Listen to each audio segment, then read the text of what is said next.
شمالی کیرولائنا کے شہر شارلٹ میں ہونے والا ریپبلکن کنونشن تو ختم ہو گیا ہے، لیکن شہر میں سیاسی گہما گہمی اب بھی جاری ہے۔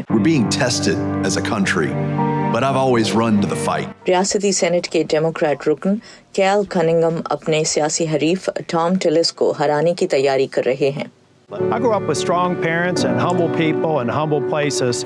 شہروں، قصبوں اور دور دراز گاؤں میں رہنے والی آبادیوں پر مشتمل ریاست شمالی کیرولائنا ملکی سیاست کا مزاج سمجھنے کے لیے مثالی جگہ ہے۔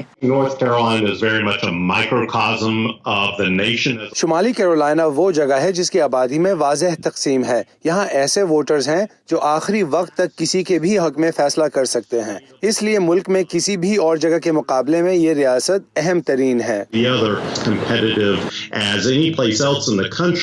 رائے عامہ کے جائزے بتاتے ہیں کہ کیل کننگھم کو ٹام ٹلس پر 5 پوائنٹس کی برتری حاصل ہے۔ صدر ٹرمپ اس مقابلے میں اہم کردار ادا کر رہے ہیں۔ شمالی کیرولائنا میں ملک کے حالات نے بہت اہم کردار ادا کیا ہے، کیونکہ ریپبلکن ٹام ٹلس کووڈ سے پہلے صدر ٹرمپ کے بہت قریب تھے، لیکن جب کووڈ پھیلا تو انہوں نے اپنا رخ بدل لیا اور اب وہ صدر ٹرمپ کے بارے میں بات کم کرتے ہیں۔ ریاست آئیووا میں بھی کورونا وائرس ایک اہم موضوع ہے، جہاں ریپبلکن جونی ارنسٹ اور ان کی ڈیموکریٹ حریف ٹریسا گرین فیلڈ کے درمیان اسی موضوع پر بحث چل رہی ہے۔ We thought we had seen the worst. We're facing a crisis like nothing we've seen before. اور تجزیہ کار کہتے ہیں کہ یہ بات اسی جانب اشارہ کرتی ہے کہ ملکی حالات اس سال ہونے والے سینٹ کے الیکشنز میں بھی اہم کردار ادا کریں گے۔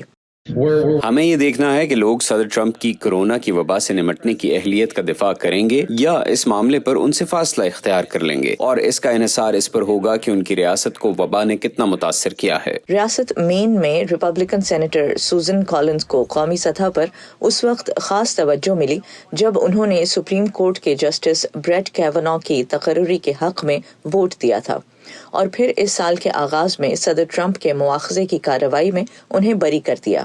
The Postal Service is a lifeline. ان کی حریف ہیں ڈیموکریٹ سارا گڈین، جو ان کے ایسے فیصلوں پر تنقید کرتے ہوئے لاکھوں ڈالرز کا فنڈ اکٹھا کر چکی ہیں۔ لیکن الاباما کی بات کریں تو وہاں ٹامی ٹبرول کے لیے صدر ٹرمپ کی حمایت انہیں ڈیموکریٹ حریف ڈگ جونز کے مقابلے میں مدد دے رہی ہے، اور کہا جاتا ہے کہ ڈگ جونز کو شکست ہو جائے گی۔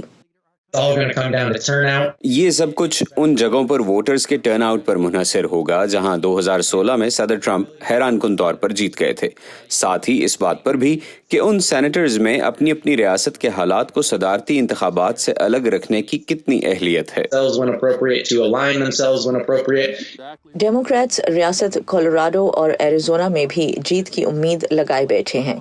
جو بائیڈن کے صدر بننے کی صورت میں سینٹ میں ڈیموکریٹس کو 3 جبکہ صدر ٹرمپ کے دوبارہ منتخب ہونے کی صورت میں 4 سیٹس پر جیت درکار ہوگی۔